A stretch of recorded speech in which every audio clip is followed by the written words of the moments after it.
Welcome, dear listener. You're safe here, and you're invited to let your thoughts soften like cool clay beneath the twilight sky.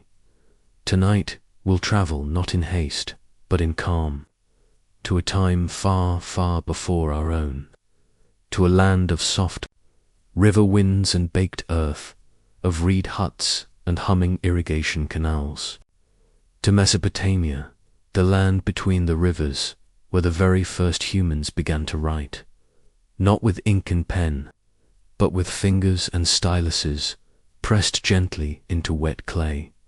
Before sleep comes for you, we will walk slowly through ancient villages, visit scribes in their quiet chambers, watch merchants record barley sales, and temple priests noting lunar omens. No hurry, no noise, just the steady, peaceful rhythm of a civilization documenting life, one clay tablet at a time. So, let your body rest, let your breath slow, and drift gently back in time. Chapter 1. Clay and River Water. Our journey begins near the slow-moving riverbanks of southern Mesopotamia. Perhaps it's early evening, the air still warm, the breeze light and dusty. A young boy kneels near the edge of the water. His hands are messy, caked with brown clay. He scoops it up, feeling the cool squish between his fingers. Beside him sits his older sister, careful and calm. She rolls a piece of clay between her palms, forming a small, flat tablet no bigger than a hand. This isn't just play. This is how their family keeps track of things, how much grain they've harvested, how many goats they've sold. It's a family tradition, and a way of life in ancient Mesopotamia. Writing was not just for stories, it was practical. It was born from a need to remember, to account, to trade. You see, back then, thousands of years ago, the land was changing. People were settling into villages, farming, herding animals, trading goods, and with more people came more complexity. Who owed what? How many bags of barley had been delivered? How many jars of oil were still in the storehouse? At first, they used memory. Then, they used tokens, little pebbles shaped like animals or tools. But soon, they found a better way. Clay, abundant, soft, easy to shape, and, when dried in the sun, strong enough to last for centuries. And so began the story of record keeping in Mesopotamia. Chapter 2. The first marks the little tablet in the girl's hand is nearly ready. She runs her finger across it, smoothing the edges carefully. Her brother watches closely as she picks up a stylus, a thin piece of reed sharpened just enough to leave marks. She doesn't write letters, not yet. The symbols are simple, shapes, lines, small impressions. Each one means something, a number, a crop, a kind of animal. She presses softly, slowly, taking her time. This is what her father taught her, and what his father taught him. Long before formal schools, record keeping was passed down through families. Quiet moments like this. On warm evenings, near the river, these early marks were pictographs, tiny drawings that stood for real things. A circle might mean grain, a triangle might mean sheep. They weren't words, but they were messages, small, silent reminders of something real. When the clay was full, the girl held it up and admired her work. A record of 6 goats given to a neighbor, simple, clear, preserved. She set it in the sun to dry, where it would bake under the afternoon heat. By evening, the clay would be firm, and the record would be permanent. Not all tablets were meant to last forever. Some were meant for a few days, then crumbled back into the earth. Others were fired in kilns, or hardened by accident in fires. surviving thousands of years underground, waiting to be discovered. The first writing in the world was not poetry or legend, it was math, it was lists, it was life written down in clay, and yet, in its quiet way, it was beautiful. Chapter 3. The Clay Houses of Ur. Let's walk, now, slowly, through one of the great cities of ancient Mesopotamia. Its name is Ur. Imagine the sound of sandals brushing against dry earth, the smell of cooking lentils drifting from a courtyard, the call of doves from the rooftops. The homes are made of mud brick, their walls smooth and sun-baked, warm to the touch. Courtyards open to the sky. Children chase each other through narrow lanes. And somewhere, behind a modest doorway, a scribe sits cross-legged, hunched over a tablet. His room is cool and dim, shaded from the midday heat. The shelves beside him are not filled with books, but with small flat clay tablets stacked neatly in rows. Some are sealed with clay envelopes, marked with the impressions of seals. Others are plain and open, their wedge-shaped markings still soft. The scribe dips the tip of his stylus into water, softening the clay's surface. Then, with practiced hands, he begins to write. But these are no longer simple pictures. Over time, those early drawings became something more. Lines and wedges, angles and combinations. Cuneiform, from the Latin cuneus, meaning wedge, had begun. This new system could say more than sheep or barley. It could record names, dates, trades, laws, prayers, stories. A quiet revolution had taken place, not with armies or kings, but with soft clay and gentle hands. Chapter 4. The School. Beneath the palm trees, let's sit a while in a scribe's school. It's a humble courtyard, shaded by palm fronds. The boys, and occasionally girls, sit in rows on woven mats, each holding a lump of fresh clay. The teacher is patient, but firm. He recites the syllables slowly, repeating the shapes. One by one, the students copy him, pressing each symbol into their tablets. They learn through repetition, over and over again. First the signs for numbers, then for goods, then for verbs and names. A boy frowns at his work. His wedges are uneven. The teacher pauses behind him, gently adjusts his grip, and nods with quiet approval. This is how the scribes of Mesopotamia are trained. It is not glamorous, it is not loud, but it is powerful, because here in this quiet space, the foundation of writing is passed down from one hand to the next dot, and through them, the voices of an entire civilization are preserved. Chapter 5. Markets and Measures. Imagine yourself walking through a Mesopotamian marketplace. It's early morning, and the sun is just peeking over the rooftops. Vendors are setting up their stalls. The scent of dried figs and warm bread floats through the air. You hear soft voices, not shouts, not haggling, but quiet, measured conversation. Two merchants meet under a canopy. They talk about grain, and oil, and sheep. But they don't just speak, they write. One pulls out a small clay tablet, still damp. The other has a reed stylus tucked behind his ear.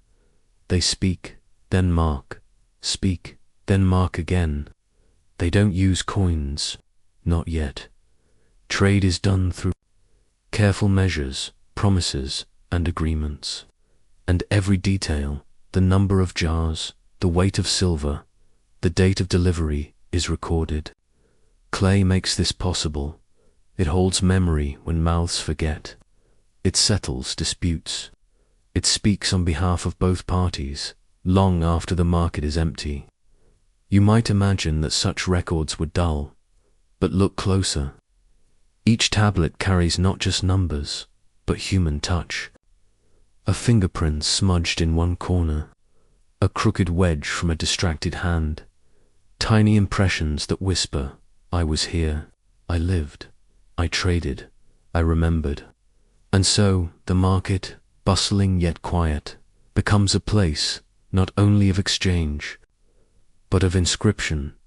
The day passes slowly, the sun grows warm, and the clay tablets, one by one, are set aside to dry, just as the deals they represent begin to unfold. Chapter 6. Seals and Signatures now. Let's step into the cool shade of a temple storeroom. Large clay jars line the walls, filled with lentils, oil, dates. Each jar is labeled not with ink, but with a small clay tag tied with string, and pressed with a seal. These seals are tiny works of art. Carved into soft stone, they show animals, gods, scenes of offering or prayer. Each person has their own seal, like a fingerprint, unique and personal, to seal a document or a jar or a deal. You roll your seal across wet clay, leaving your mark behind. A priest does just this now. He has finished recording and offering 10 measures of barley, brought by a farmer. He presses his seal into the clay tag, rolls it slowly, and sets it aside. There it is done. That seal is his signature, his confirmation, his quiet oath, and no one else has one quite like it. Across Mesopotamia, from temples to homes to royal courts, seals are cherished, worn on cords, tucked inside tunics, passed from parent to child. They do not speak aloud, but they speak clearly. This is mine, this is true, this was done. And in a world without paper, that is everything. Chapter 7. Clay and memory as the years go by. The tablets pile up, not in chaos, but in order. Some are sorted by year, others by subject, offerings, harvests, debts, dreams. In a household, you might find them stacked in baskets.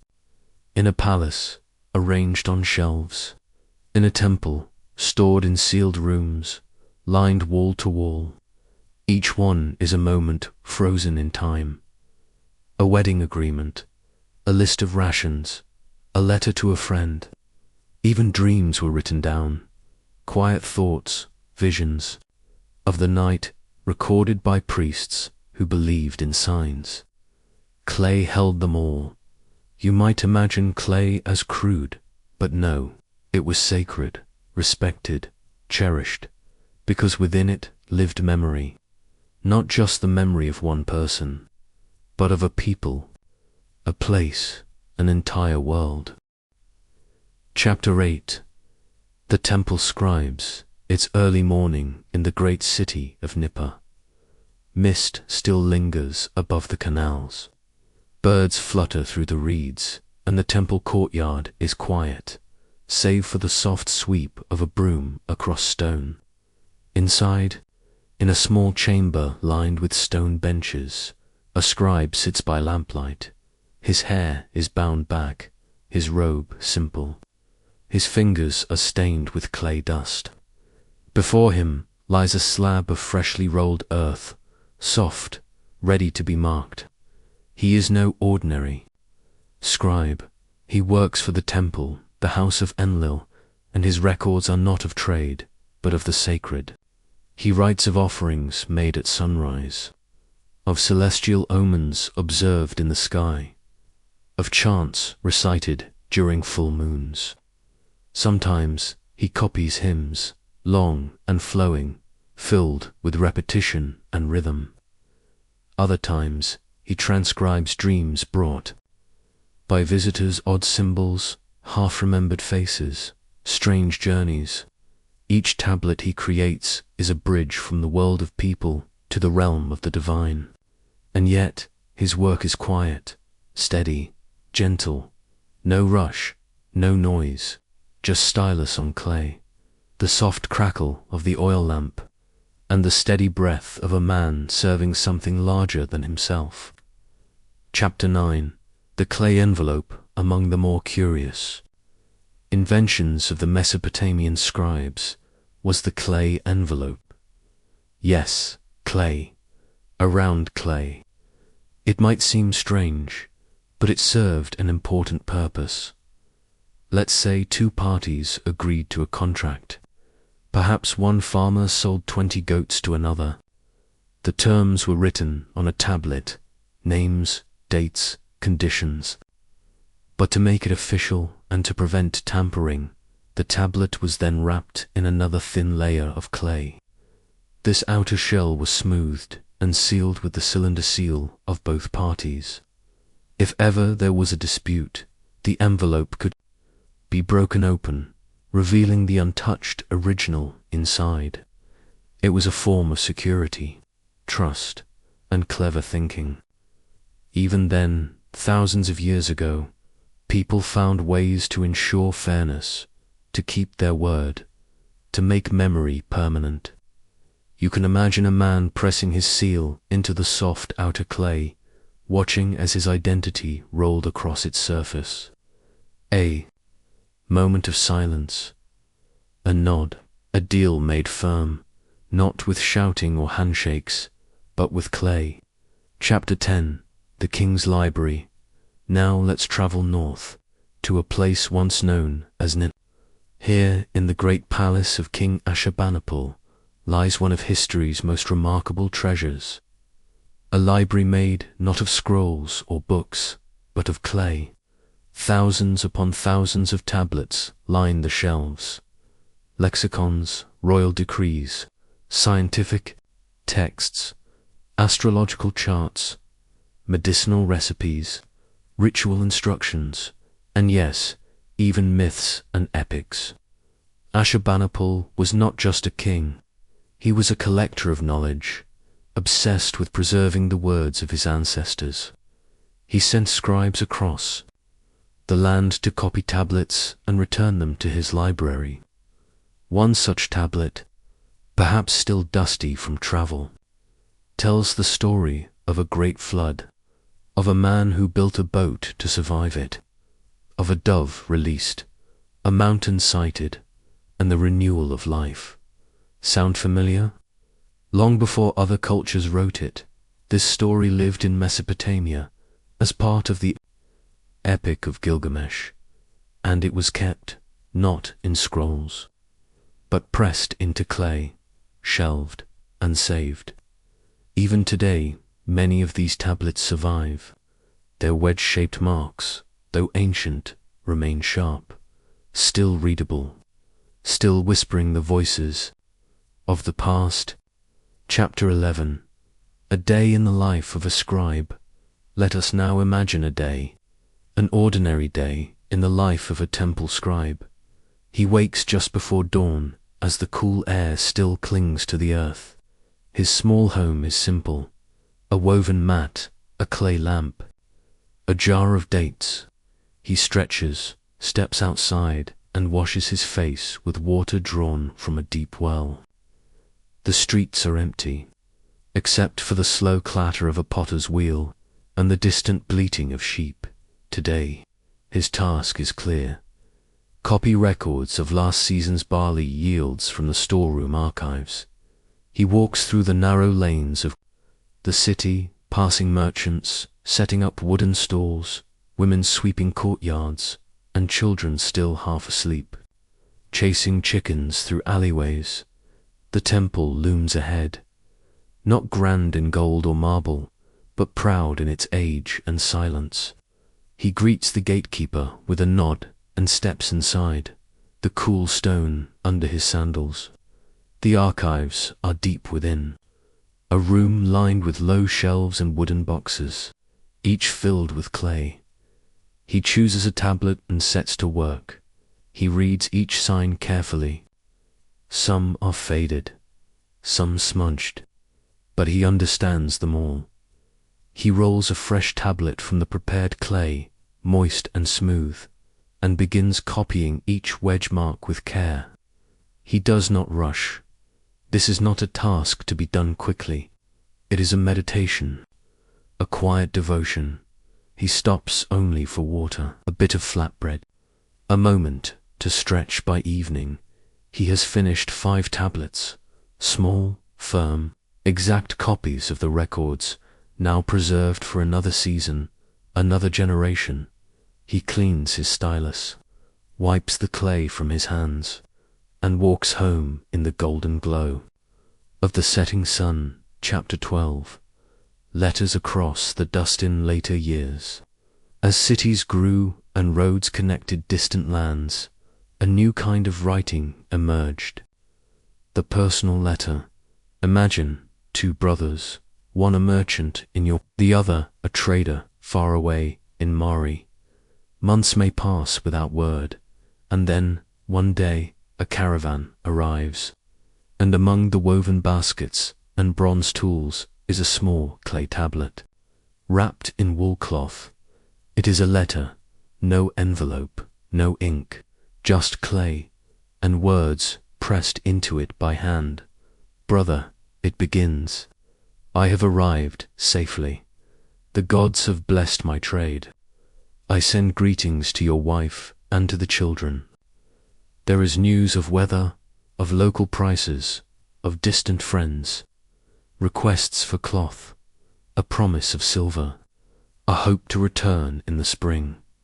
The tablet is read aloud by a scribe, then placed carefully on the shelf with others the family's own. Clay archive of memory and affection. Sometimes such letters were sealed, not only for privacy, but to ensure they weren't tampered with on the long, bumpy roads between cities. Messages traveled slowly, yes, but they endured. Thousands of years later, these humble clay letters are still read, their words intact, their sentiments unchanged. Chapter 13. Writing the sky. The stars were very important to the Mesopotamians. Each night, priests and watchers climbed to rooftops or hilltops, scanning the heavens.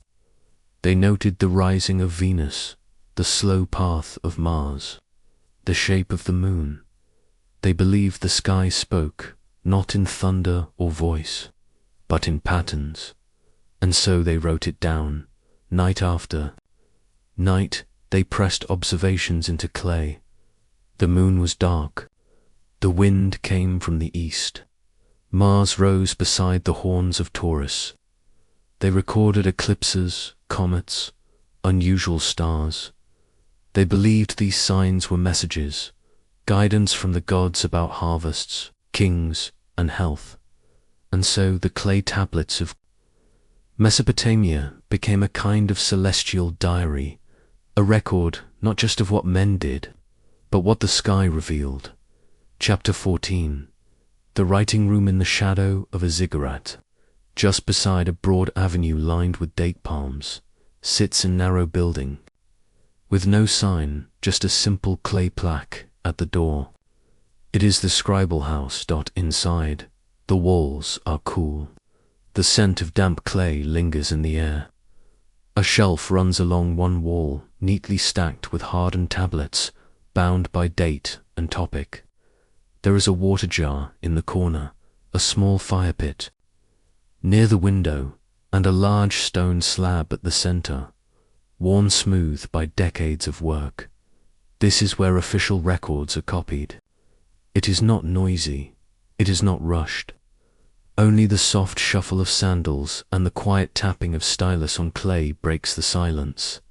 You might expect scribes to be stiff, distant, but they are not. They laugh sometimes, share dates and dried figs, lean over each other's work to check for errors. They are professionals, yes, but they are human, too. A boy apprentice sits in the corner, watching as an elder scribe gently carves a royal decree into a fresh slab. Each mark must be precise. If a tablet is to be sent to the king's court, it must be without flaw. No smudges, no crooked wedges. The stylus glides, dips, rises. a slow dance of thought and clay, and when it's finished, the scribe leans back, satisfied. He presses his seal beside the final line, then sets the tablet in a shallow tray of sand, ready to dry in the morning sun. Chapter 15. The language of trade. Mesopotamia was not isolated from the green hills of Anatolia to the rich lands of the Indus Valley. Traders traveled, carrying lapis lazuli, tin, wool, and stories. Alongside their goods, they brought their words, and so the scribes had to learn more than just numbers and names. They had to learn languages. A Babylonian scribe might write in Sumerian in the morning, Akkadian by midday, and Elamite by nightfall. They kept multilingual tablets, the same phrase repeated in different tongues, a kind of ancient dictionary. One side might say, 5 sheep delivered at dusk. Then the same line appears below in another script, another language. Scribes were not just writers, they were translators, thinkers, cultural bridges. Their work helped merchants trust each other, even across distant lands. A tablet created in one city might travel for months, changing hands across deserts and rivers, until it arrived at its destination and was read by someone who'd never met the writer, but could understand the message. Perfectly preserved in the clay. Chapter 16. The forgotten tablets. Not every tablet was saved in grand libraries or sealed in temple vaults. Some were buried in backyards, others dropped behind walls. Many simply left behind, forgotten when homes were abandoned or cities fell, and yet many of these still survive. Archaeologists digging in the hot, cracked earth of modern-day Iraq sometimes pause, because something small and square catches the light. Because something small and square catches the light. They dust it off, and there, beneath centuries of silence, are the clear, wedge-shaped marks of a scribe's hand. It might be a receipt, a marriage record, a lullaby written for a child, a prayer carved during a time of drought. And as that ancient clay is lifted once again into the sun, the words breathe once more. What was once lost is found, and a voice long silent speaks again, softly, patiently, across time. Chapter 17. The scribe's tools. Let's slow down and take a closer look at the tools themselves. A stylus might look simple to us, just a slender reed or stick, but to the scribe, it was as personal as a brush to a painter or a bow. To a musician, different styluses left different impressions. Some had pointed ends for fine detail, others a wedge-shaped tip for bold marks.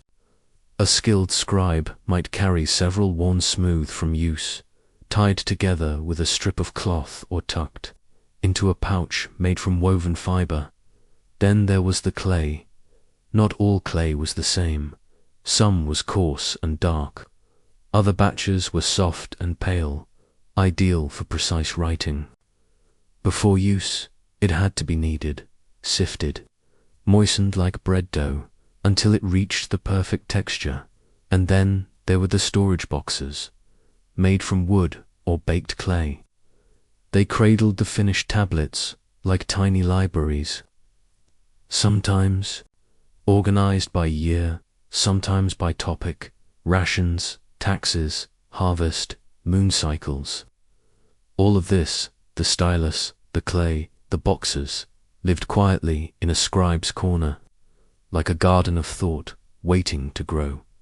No great fanfare surrounded this work, just the sound of the reed pressing into earth, and the patient breath of someone preserving life, one mark at a time. Chapter 18. The Sumerian hymns. Not everything the Mesopotamians wrote was practical. Some of it was beautiful. Among the clay shelves of ancient temples, scribes preserved songs, hymns to the gods. rich in repetition and reverence.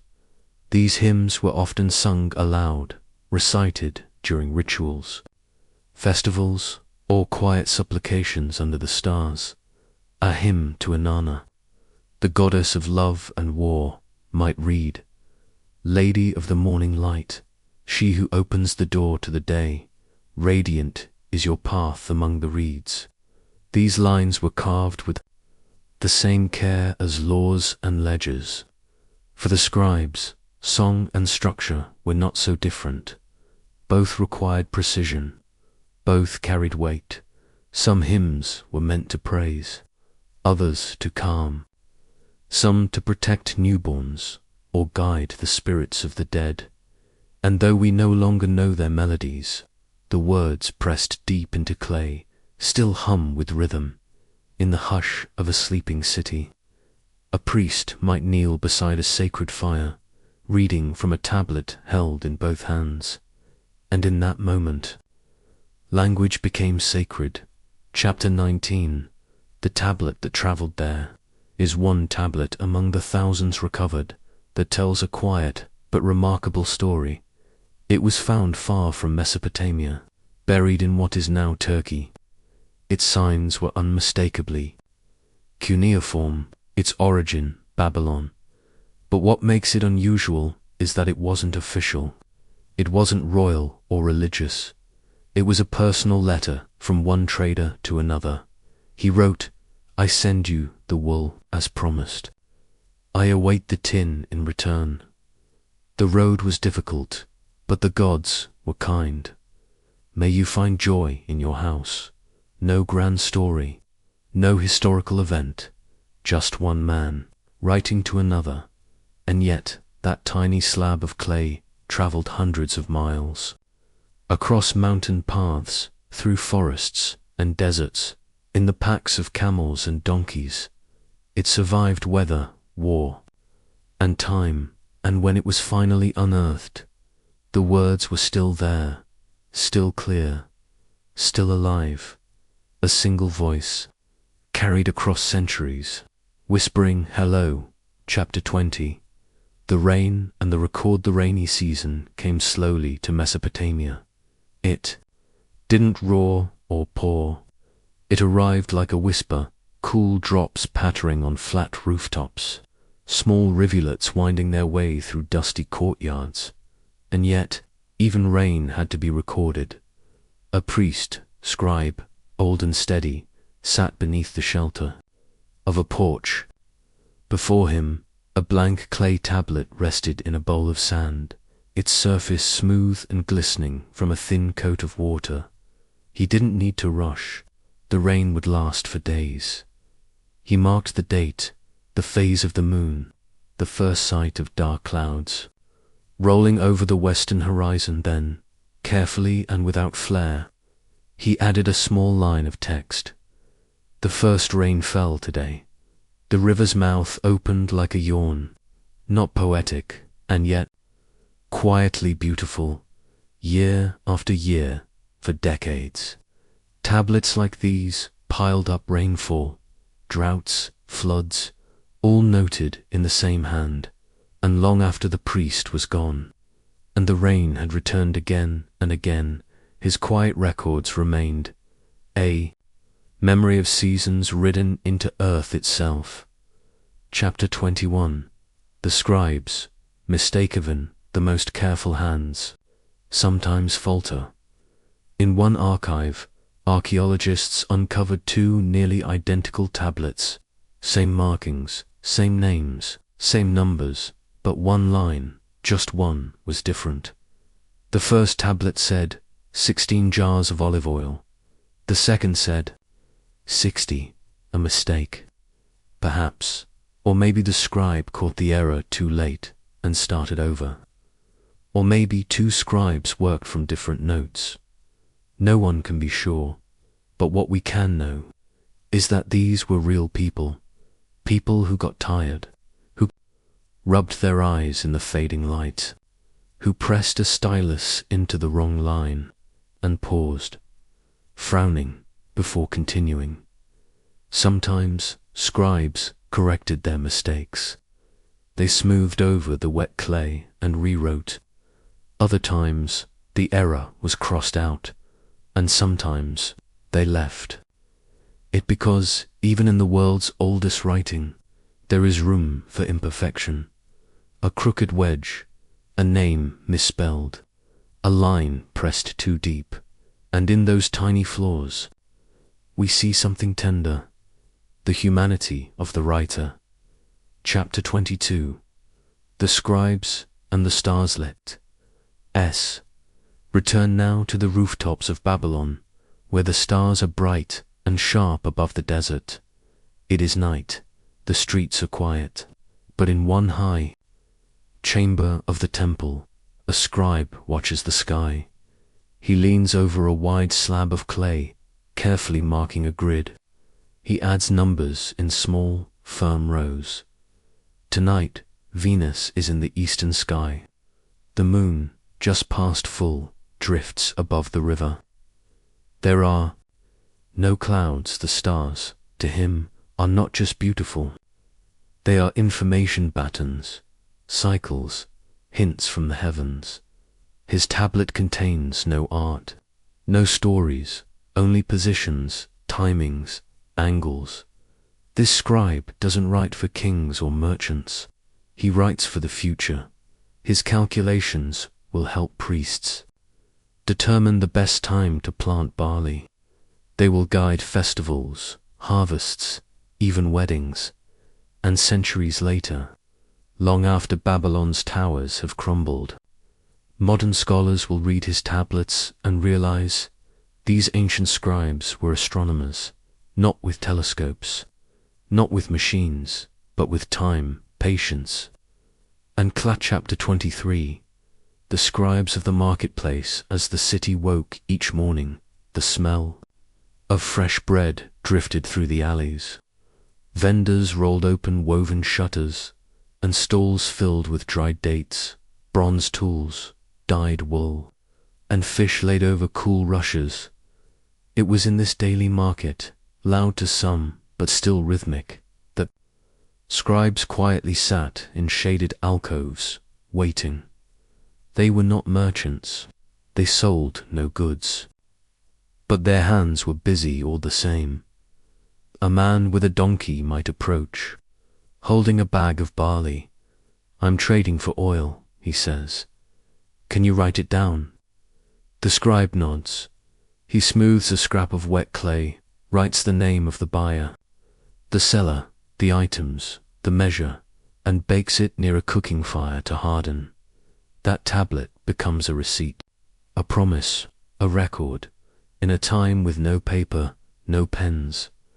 This is how business was done, slowly, with ceremony and care. Children would watch, wide-eyed, as wedge marks appeared like tiny footprints in the clay, and some would say, "When I'm grown, I'll be a scribe too," because there was dignity in it, a kind of quiet power. To hold the stylus was to hold memory. Chapter 24.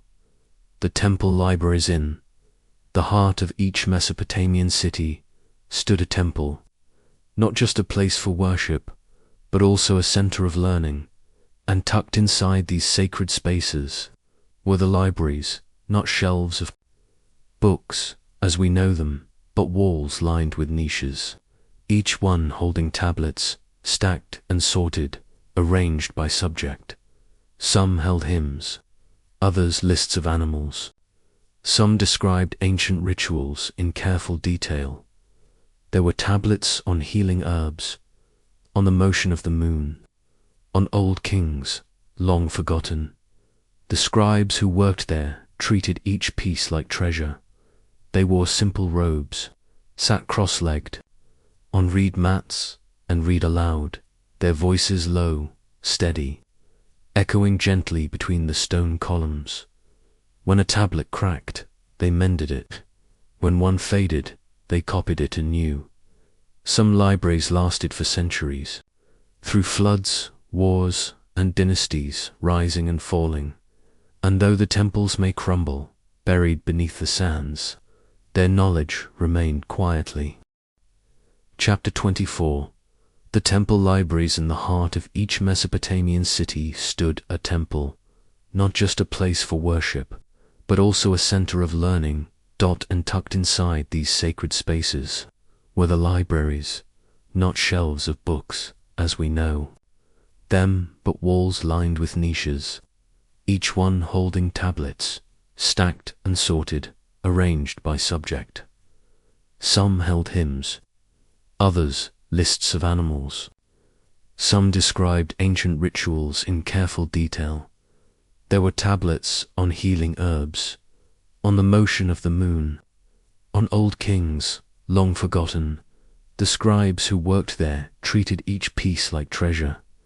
They wore simple robes, sat cross-legged, on reed mats, and read aloud, their voices low, steady, echoing gently between the stone columns.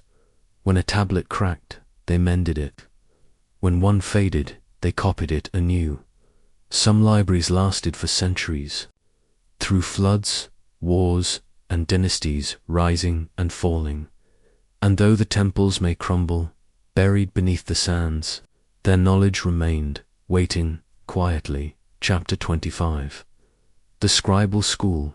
Becoming a scribe was not quick or easy.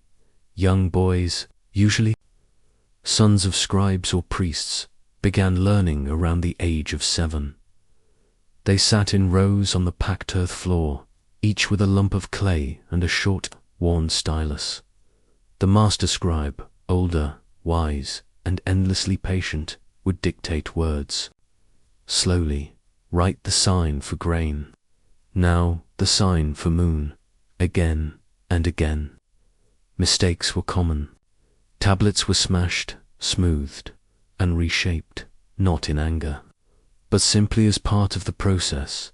Students memorized long lists of signs, first 100, then 500, eventually over 1,000.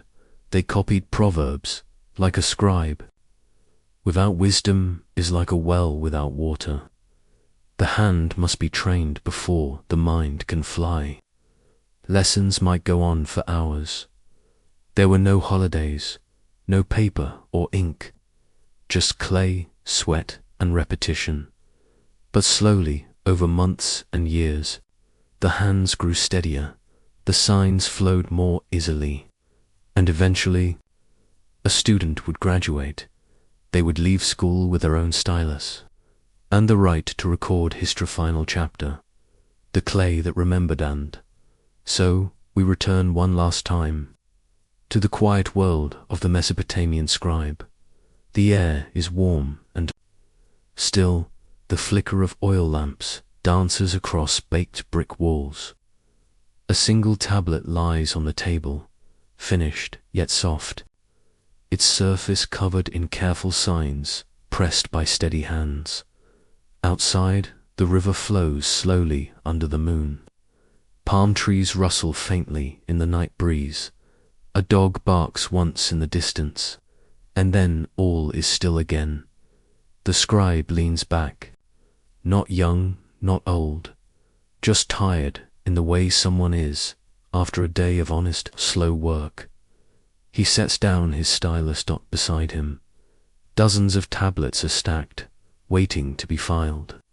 Accounts, prayers, star charts, each one a small piece of memory made solid, not grand epics, not the rise and fall of empires, but little things. When the rain came, how many sheep were born, which neighbor borrowed which tool. And in these humble notes, something beautiful is preserved.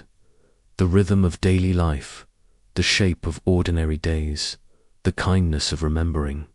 Even now, thousands of years later, we can still read these marks. We can still feel the presence of those long-gone hands. We can still listen. The clay has not forgotten, and perhaps tonight, as you drift into sleep, you'll carry with you a little of their world. Soft sand beneath your feet, sun-warmed courtyards, and the quiet scratching of a reed stylus against fresh, cool clay. Goodnight, and may your dreams be written gently on soft, unbroken tablets.